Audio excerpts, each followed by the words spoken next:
എല്ലാവർക്കും എൻ്റെ ഏറ്റവും പുതിയ വീഡിയോയിൽ സ്വാഗതം. അപ്പോൾ നിങ്ങൾ തമ്പനയിൽ കണ്ട പോലെ തന്നെ ഞാൻ വീട്ടിലുണ്ടാക്കിയ ഒരു സബ് വൂഫർ, അതിന് പാർട്ടി സ്പീക്കർ എന്നോ DJ സ്പീക്കർ എന്നോ ടവർ സ്പീക്കർ എന്നോ എന്ത് വേണമെങ്കിൽ വിളിക്കാം. അപ്പോൾ ഇതുപോലുള്ള ഒരുപാട് DIY പ്രോജക്റ്റുകൾ നമ്മൾ ഇനിയുള്ള വീഡിയോകളിലൊക്കെ ഉൾപ്പെടുത്തുന്നുണ്ട്. അപ്പോൾ ഈ ഒരു വീഡിയോയിൽ ഇങ്ങനെയുള്ള സബ് വൂഫർ നിങ്ങൾക്കും വളരെ ഈസി ആയിട്ട് വീട്ടിൽ തന്നെ ചെയ്യാൻ പറ്റുന്ന അതിൻ്റെ ഒരു കംപ്ലീറ്റ് പ്രോസസ്സ്, മേക്കിംഗ് പ്രോസസ്സാണ് നമ്മൾ ഈ ഒരു വീഡിയോയിലൂടെ കാണിക്കുന്നത്. അപ്പോൾ നേരെ വീഡിയോയിലേക്ക് പോകാം. വീഡിയോയിലേക്ക് കടക്കുന്നതിന് മുന്നേ പറയാനുള്ളൊരു കാര്യം എന്താണെന്ന് വെച്ചാൽ, ഈ ഒരു വീഡിയോ ഷൂട്ട് ചെയ്തത് ഏകദേശം 3 വർഷങ്ങൾക്ക് മുന്നെയാണ്. എൻ്റെ ഒരു ഹാർഡ് ഡിസ്ക് ക്രാഷ് ആയതുകൊണ്ട് അന്ന് ഇത് അപ്ലോഡ് ചെയ്യാൻ പറ്റിയിരുന്നില്ല. വളരെ കഷ്ടപ്പെട്ടാണ് അന്ന് ഷൂട്ട് ചെയ്ത പല വീഡിയോകളും റിക്കവർ ചെയ്തെടുത്തത്. ഇൻഫാക്റ്റ് ഇങ്ങനെയുള്ള പല DIY പ്രോജക്റ്റുകളും സ്ഥിരമായി ചെയ്യാറുള്ളത് കൊണ്ടാണ് ഇങ്ങനൊരു ചാനൽ തന്നെ തുടങ്ങാൻ കാരണം. കുറേ കഷ്ടപ്പെട്ട് ഷൂട്ട് ചെയ്തതുകൊണ്ട് അതൊന്നും ഒഴിവാക്കാനും തോന്നിയില്ല.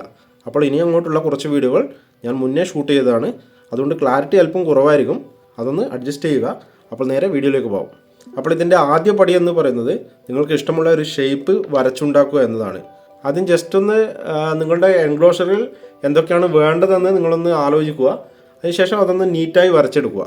ഇതൊക്കെ ആക്ച്വലി ഒരു മെഷർമെൻറ്റിൻ്റെ പുറത്താണ് പോകുന്നത്. നിങ്ങൾ ഉപയോഗിക്കാൻ പോകുന്ന സ്ഥലത്തിൻ്റെ ഏരിയ ഒക്കെ അനുസരിച്ചാണ് നിങ്ങൾക്ക് എത്ര വലിയ എൻക്ലോഷർ വേണം, അല്ലെങ്കിൽ എത്ര വാട്ടുള്ള സബ് വൂഫർ വേണമെന്നൊക്കെ തീരുമാനിക്കുന്നത്. അതിൻ്റെ കാര്യങ്ങളൊക്കെ ഡീറ്റെയിൽ ആയിട്ട് ഞാൻ മറ്റൊരു വീഡിയോയിൽ പറയാം. ഇവിടെ ഞാനിപ്പോൾ വാങ്ങിയ ആംപ്ലിഫയർ ബോർഡിനെ ബേസ് ചെയ്തുകൊണ്ടാണ് ഇതിൻ്റെ ഡ്രൈവേഴ്സും അതിനനുസരിച്ചുള്ള എൻക്ലോഷറും ഡിസൈൻ ചെയ്യുന്നത്. ഇത് നിങ്ങൾ മുന്നേ കണ്ട ആ ഒരു ലേഔട്ടിൻ്റെ ഒരു ഡിജിറ്റൽ ഫോമാണ്. ഈ കാണുന്ന പോലെ നിങ്ങൾക്ക് നിങ്ങളുടെ കഴിവിനനുസരിച്ച് നല്ല രീതിയിൽ വരച്ചെടുക്കുക. ഇങ്ങനെ ഒരു ഡിസൈൻ ചെയ്യുന്നത് എന്തുകൊണ്ടും നല്ലതായിരിക്കും. അപ്പോൾ നിങ്ങളുടെ എൻക്ലോഷറിൽ ഏതൊക്കെ ഡ്രൈവേഴ്സ് വേണം, ഇല്ലെങ്കിൽ എന്തൊക്കെ കമ്പോണൻസ് വേണം എന്നുള്ള സംഭവങ്ങളൊക്കെ ഇതുപോലെ മാർക്ക് ചെയ്യുന്നത് നല്ലതായിരിക്കും. മെഷർമെൻറ്റൊക്കെ ഏകദേശം കറക്റ്റ് ആയിരിക്കണം. ഞാൻ മുന്നേ പറഞ്ഞ പോലെ തന്നെ ഇതൊക്കെ ഒരു കാൽക്കുലേഷൻസ് ആണ്. അതായത് ഒരു 100 വാട്ട് സബ് വൂഫർ വെക്കാൻ ഇത്ര ലിറ്റർ വോളിയമുള്ള എൻക്ലോഷർ ഇല്ലെങ്കിൽ ഒരു സ്പേസ് വേണമെന്നൊക്കെ ഒരു മെഷർമെൻറ്റൊക്കെ ഉണ്ട്. അപ്പോൾ അതിനനുസരിച്ചിട്ടാണ് ഇത് ചെയ്യുന്നത്. അപ്പോൾ ഞാനിത് സ്ഥിരമായിട്ട് ചെയ്യുന്ന ആ ഒരു എക്സ്പീരിയൻസിൽ നമ്മളൊരു ഏകദേശം കണക്ക് വെച്ചിട്ടാണ് പോകുന്നത്. അപ്പോൾ നിങ്ങൾ പ്രൊഫഷണലായിട്ടാണ് ചെയ്യാൻ ഉദ്ദേശിക്കുന്നുണ്ടെങ്കിൽ ഇതിൻ്റെ ഒരു കറക്റ്റ് മെഷർമെൻറ്റ് കിട്ടാൻ എൻക്ലോഷർ ഡിസൈനൊക്കെ ചെയ്യുന്ന സോഫ്റ്റ്വെയർസും വെബ്സൈറ്റും ഒക്കെ ഉണ്ട്. അപ്പോൾ അതിൽ പോയി കഴിഞ്ഞാൽ ഒന്നുകൂടെ ഈസി ആയിരിക്കും.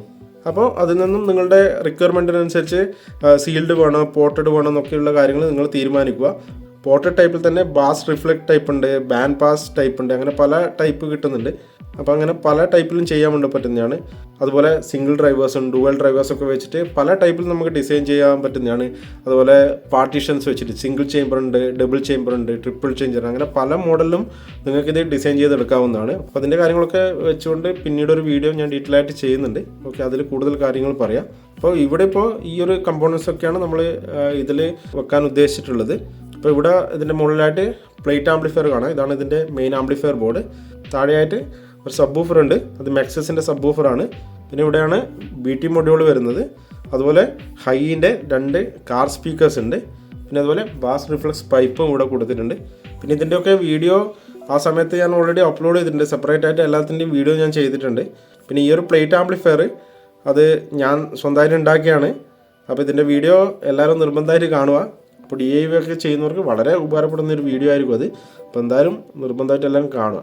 ഓക്കെ, പിന്നെ ഇതിൻ്റെ എല്ലാത്തിൻ്റെയും ബേസ് എന്ന് പറയുന്നത് ഇതിൻ്റെ ഒരു സർക്യൂട്ട് ഡയഗ്രാമാണ്. അതായത് നമ്മുടെ ആംപ്ലിഫയറിൽ എന്തൊക്കെ കണക്ഷൻസ് ഇല്ലെങ്കിൽ എന്തൊക്കെ കമ്പോണൻസ് ടെർമിനൽസ് വേണമെന്നൊക്കെ നമ്മൾ ആദ്യം ഡിസൈൻ ചെയ്തുകൊണ്ട് ഇതുപോലുള്ള ഒരു സർക്യൂട്ട് ഡയഗ്രാം അല്ലെങ്കിൽ ഒരു ഫ്ലോ ചാർട്ട് നമ്മൾ ഉണ്ടാക്കിയെടുക്കണം. അപ്പോൾ അത് ഉപയോഗിച്ചിട്ടാണ് നമ്മൾ പിന്നീട് കണക്ഷൻ ചെയ്യേണ്ടത്. മുന്നേ കാണിച്ച പോലെ ആ ഒരു പ്ലേറ്റ് ആംപ്ലിഫയർ ഉണ്ടാക്കാനും ഇതുപോലൊരു കണക്ഷൻ ഡയഗ്രാം നിർബന്ധമാണ്. ഇത് ബേസ് ചെയ്തുകൊണ്ടാണ് നമ്മുടെ എൻ്റയർ വർക്ക് നടക്കുന്നത്. അപ്പോൾ കണക്ഷൻ്റെ കാര്യങ്ങളൊക്കെ നമ്മൾ പിന്നീട് സംസാരിക്കാം. ഇതിൽ നമ്മൾ എൻക്ലോഷറുമായിട്ട് ബന്ധപ്പെട്ട കാര്യങ്ങൾ മാത്രമേ കാണിക്കുന്നുള്ളൂ. വീഡിയോ അല്പം ലെങ്തി ആയിരിക്കും, അതുകൊണ്ട് 2-3 പാർട്ടായിട്ടായിരിക്കും നമ്മൾ ഈ ഒരു വീഡിയോ അപ്ലോഡ് ചെയ്യുന്നത്. അപ്പോൾ കണക്ഷൻ്റെ കാര്യങ്ങളൊക്കെ അടുത്തൊരു വീഡിയോയിൽ പറയാം. ഓക്കെ, അപ്പോൾ ഈ ഒരു കണക്ഷൻ കണ്ടിട്ട് നിങ്ങൾ ഷോക്കാവുന്ന വേണ്ട. ഇത് അത്ര ഒരു റിസ്കി ആയിട്ടുള്ള സംഭവമൊന്നുമില്ല. ഓക്കെ, വളരെ സിമ്പിളായിട്ട് നമുക്ക് ചെയ്തെടുക്കാൻ വേണ്ടി പറ്റുന്നതാണ്. ഇപ്പോൾ വരുന്ന ക്ലാസ് D ആംപ്ലിഫയർ ബോർഡിനൊക്കെ വളരെ സിമ്പിളായിട്ട് എല്ലാ സാധനവും നിങ്ങൾക്ക് വയർ ജസ്റ്റ് കണക്ട് ചെയ്ത് കൊടുക്കുകയോ വേണ്ടു. അതിൽ തന്നെ വോളിയം നോബുകളും അതുപോലെ ഔട്ട്പുട്ട് ടെർമിനലും ഒക്കെ അതിൽ ബോർഡിൽ തന്നെ ഉണ്ടാവും. അതുകൊണ്ട് പ്രത്യേകിച്ച് കോംപ്ലിക്കേഷനും കാര്യങ്ങളൊന്നുമില്ല. അപ്പോൾ ഞാനത് ഒരു നല്ലൊരു പ്രൊഫഷണൽ ലുക്ക് കിട്ടാൻ വേണ്ടിയിട്ട് ഞാൻ കുറച്ചൊരു നല്ല രീതിയിൽ ചെയ്തു എന്നേ ഉള്ളൂ. അപ്പോൾ നല്ലൊരു പ്രോട്ടോടൈപ്പ് മോഡലൊന്നും ഉണ്ടാക്കി വെക്കാൻ ഉദ്ദേശിച്ചതോടെയാണ് കുറച്ചുകൂടെ നീറ്റായിട്ട് കാര്യങ്ങൾ ചെയ്തത്, അത്രയേ ഉള്ളൂ. ഡിസൈനൊക്കെ കഴിഞ്ഞ് ഇതിൻ്റെ അടുത്ത പ്രോസസ്സ് എന്ന് പറയുന്നത് നമ്മൾ പ്ലാൻ ചെയ്ത ഡയമെൻഷനിൽ ബോർഡ് കട്ട് ചെയ്യുക എന്നതാണ്. ഞാനിപ്പോൾ ഇതിനു വേണ്ടി 1/2 ഇഞ്ച് പ്ലൈവുഡാണ് യൂസ് ചെയ്യുന്നത്. വലിയ ഫൈൻ ക്വാളിറ്റി ഒന്നുമല്ല, നിങ്ങളുടെ ബഡ്ജറ്റിനനുസരിച്ച് പ്ലൈവുഡോ MDFോ HDFോ എന്ത് വേണമെങ്കിലും യൂസ് ചെയ്യാൻ വേണ്ടി പറ്റുന്നതാണ്. ഒരു 1/2 ഇഞ്ചൊക്കെ മതിയാവും. ഇനി അത് 3/4 ഇഞ്ചായാലും വലിയ കുഴപ്പമൊന്നുമില്ല.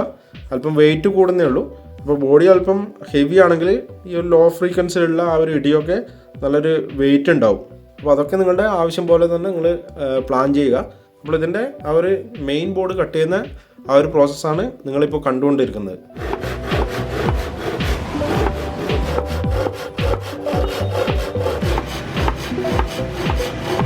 ഡ്രൈവേഴ്സും BT മോഡ്യൂളും പ്ലേറ്റ് ആംപ്ലിഫയറും വെക്കാനുള്ള ആ ഒരു ഭാഗത്തുള്ള മാർക്കിംഗ് ആണ് ഇപ്പോൾ ചെയ്യുന്നത്. ഒരു കോമ്പസ് ഒക്കെ യൂസ് ചെയ്തുകൊണ്ട് ആവശ്യമായ ഡയമീറ്ററിൽ ഇതുപോലെ സർക്കിൾ മാർക്ക് ചെയ്യുക. ഇവിടെ ആക്ച്വലി 2 പോർഷനിൽ മാത്രമേ ഇതുപോലെ കട്ടിങ് വരുന്നുള്ളൂ.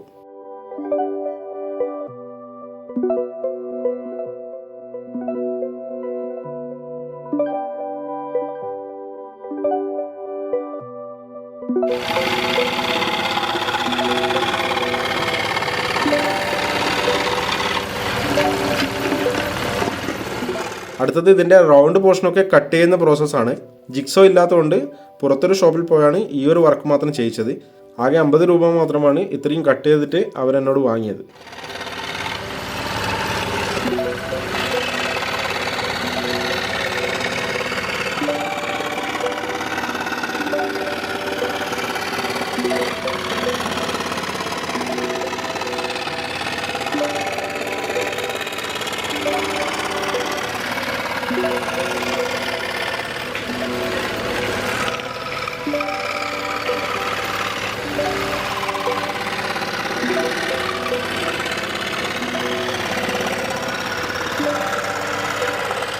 ഇനി അടുത്തത് ബൈൻഡിങ് പ്രോസസ്സാണ്. എഡ്ജിലൊക്കെ ഫെവിക്കോൾ അപ്ലൈ ചെയ്തതിന് ശേഷം സാധാരണ നെയിൽസ് ഉപയോഗിച്ചാണ് കമ്പൈൻ ചെയ്യുന്നത്.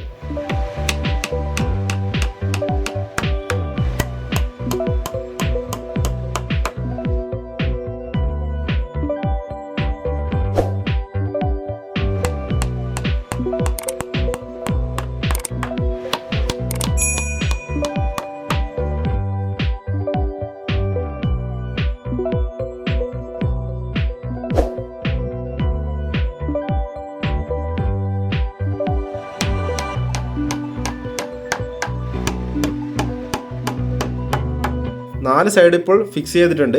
ഇതിപ്പോൾ ഒരു ക്യൂബോയിഡ് ഷേപ്പിൽ വന്നിട്ടുണ്ട്. ഇനി ഫ്രണ്ടും ബാക്കും മാത്രമേ ബാക്കിയുള്ളൂ. അതിൽ ഏറ്റവും ഇമ്പോർട്ടൻ്റ് ആയ ഫ്രണ്ട് പോർഷനാണ് ഇപ്പോൾ ഫിക്സ് ചെയ്യുന്നത്.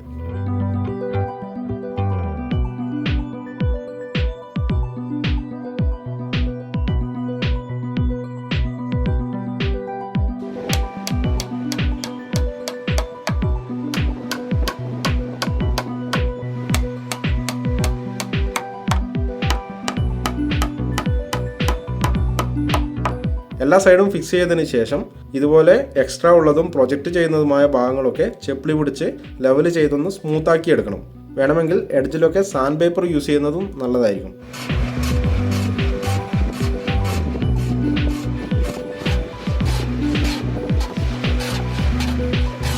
ഇനി അടുത്തത് മൈക്ക് ഒട്ടിക്കുന്ന പരിപാടിയാണ്. നിങ്ങൾക്ക് വേണമെങ്കിൽ പുട്ടിയിട്ട് പെയിൻ്റൊക്കെ ചെയ്യാം. അതല്ലെങ്കിൽ ഫാബ്രിക് മെറ്റീരിയൽ കിട്ടും, അതായത് എൻക്ലോഷർ ക്ലോസ് അവൈലബിൾ ആണ്. അതും അല്ലെങ്കിൽ സ്റ്റിക്കർ ഒട്ടിച്ചെടുക്കാം. എങ്ങനെ വേണമെങ്കിലും നിങ്ങൾക്ക് ചെയ്യാൻ വേണ്ടി പറ്റുന്നതാണ്. അപ്പോൾ ഞാൻ ഇത് മുന്നേ മൈക്ക് ഒട്ടിക്കാനുള്ള പ്ലാനായിരുന്നു. അതുകൊണ്ട് തന്നെയാണ് ഞാൻ ആദ്യമേ പ്ലൈവുഡ് യൂസ് ചെയ്തത്. ഫെവിക്കോൾ ഹീറ്റക്സ് ആണ് അഡേസീവായി ഇവിടെ ഉപയോഗിക്കുന്നത്. എഡ്ജിൽ മാത്രമേ ഉപയോഗിക്കുന്നുള്ളൂ. സെൻറ്റർ പോർഷനിലൊക്കെ സാധാരണ ഫെവിക്കോൾ SH തന്നെയാണ് ഉപയോഗിക്കുന്നത്.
മൈക്ക് ഒട്ടിച്ച് കഴിഞ്ഞാൽ സ്പീക്കറും വൂഫറും ഒക്കെ വരുന്ന ഈ ഒരു ഭാഗം ഇതുപോലെ ഫയൽ വെച്ചൊന്ന് കട്ട് ചെയ്ത് കൊടുക്കണം.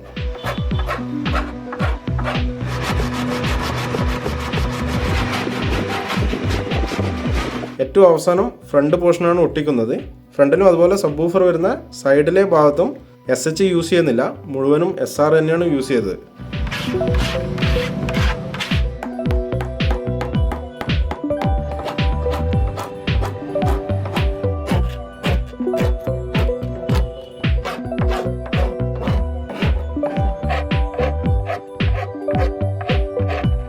അതിൻ്റെ അടിച്ചും ഹോൾ വരുന്ന പോർഷനുമൊക്കെ ഫയൽ ചെയ്തതിന് ശേഷം ഏറ്റവും അവസാനം മാത്രം മൈക്കിയുടെ ആ ഒരു പ്ലാസ്റ്റിക് ഇൻസുലേഷൻ പറിച്ചു കളയുക.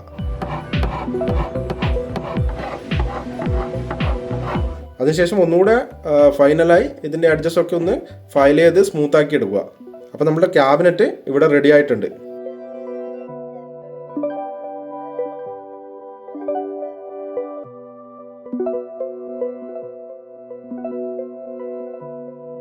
ഇനി അടുത്ത പരിപാടി എന്ന് പറയുന്നത് ഈ ഒരു കട്ട് ചെയ്ത പോർഷനിലൊക്കെ പെയിൻറ് ചെയ്തെടുക്കുക എന്നുള്ളതാണ്.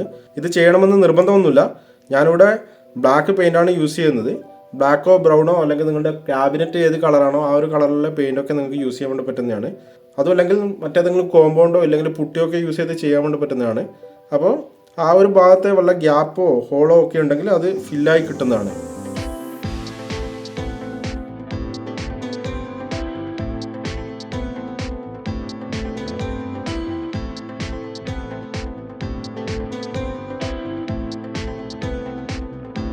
അടുത്തതാണ് ഒരു സൗണ്ട് ബോക്സ് ഡിസൈൻ്റെ ഏറ്റവും പ്രധാനപ്പെട്ട ഭാഗം. നമ്മൾ ഉദ്ദേശിക്കുന്ന ആ ഒരു ഫ്രീക്വൻസി റെസ്പോൺസ് ഒക്കെ കിട്ടണമെങ്കിൽ ബോക്സിൻ്റെ നോയ്സും അതുപോലെ എക്കോയൊക്കെ പരമാവധി കുറച്ചുകൊണ്ടാണ് നമ്മൾ ബോക്സ് നിർമ്മിക്കേണ്ടത്. അതിനുവേണ്ടിയാണ് ഇതുപോലെയുള്ള സൗണ്ട് അബ്സോർബിംഗ് മെറ്റീരിയൽസ് യൂസ് ചെയ്യുന്നത്. അക്കോസ്റ്റിക് ട്രീറ്റ്മെൻറ്റിനെ പറ്റിയും അതുപോലെ അക്കോസ്റ്റിക് പാനൽസിനെ പറ്റിയൊക്കെ സെപ്പറേറ്റ് ഒരു വീഡിയോ ചെയ്യുന്നുണ്ട്.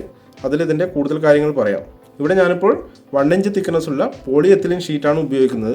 നിങ്ങൾക്ക് വേണമെങ്കിൽ സാധാരണ കിടക്കയൊക്കെ ഉണ്ടാക്കാൻ യൂസ് ചെയ്യുന്ന ആ ഒരു സ്പോഞ്ച് ഷീറ്റ് വേണമെങ്കിൽ യൂസ് ചെയ്യാൻ വേണ്ടി പറ്റുന്നതാണ്. പോളി യൂറത്തിൻ ഫോം എന്നാണ് അതിൻ്റെ പേര് പറയുന്നത്.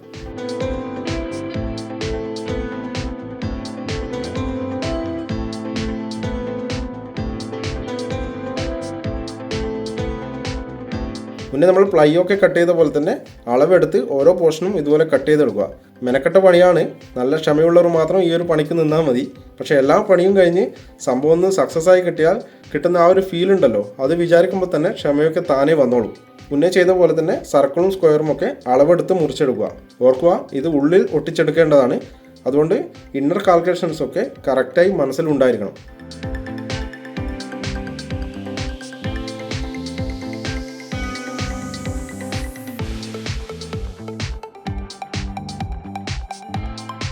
കട്ടിംഗ് ഒക്കെ കഴിഞ്ഞാൽ ഇതും ഒരു അഡഹസീവ് ഉപയോഗിച്ച് ഒട്ടിച്ചെടുക്കുക. ഇവിടെ ഞാൻ SR 505 ആണ് യൂസ് ചെയ്യുന്നത്. നിങ്ങൾക്ക് വേണമെങ്കിൽ SR 998 യൂസ് ചെയ്യാൻ വേണ്ടി പറ്റുന്നതാണ്.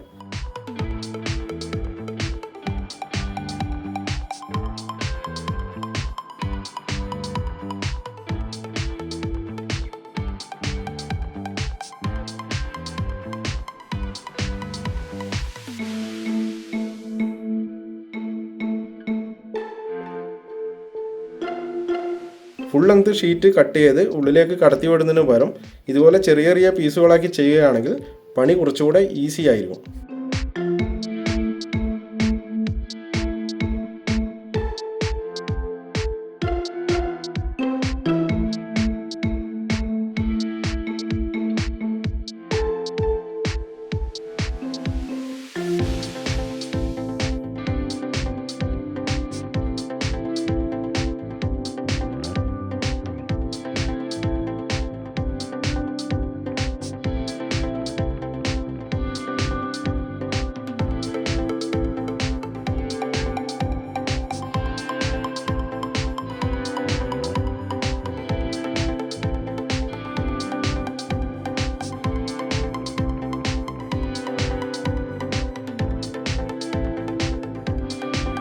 അപ്പോൾ 1-2 മണിക്കൂർ കൊണ്ട് ഈ ഒരു പണിയും തീർന്നു കിട്ടിയിട്ടുണ്ട്.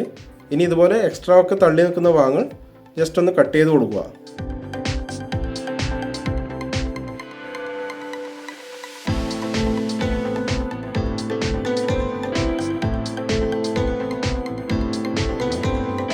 അങ്ങനെ നമ്മുടെ ബോക്സിൻ്റെ പണി ഏറെക്കുറെ പൂർത്തിയായിട്ടുണ്ട്. അപ്പോൾ ഇങ്ങനെയാണ് ശരിയായ രീതിയിൽ നല്ലൊരു എൻക്ലോഷർ നിർമ്മിച്ചെടുക്കേണ്ടത്.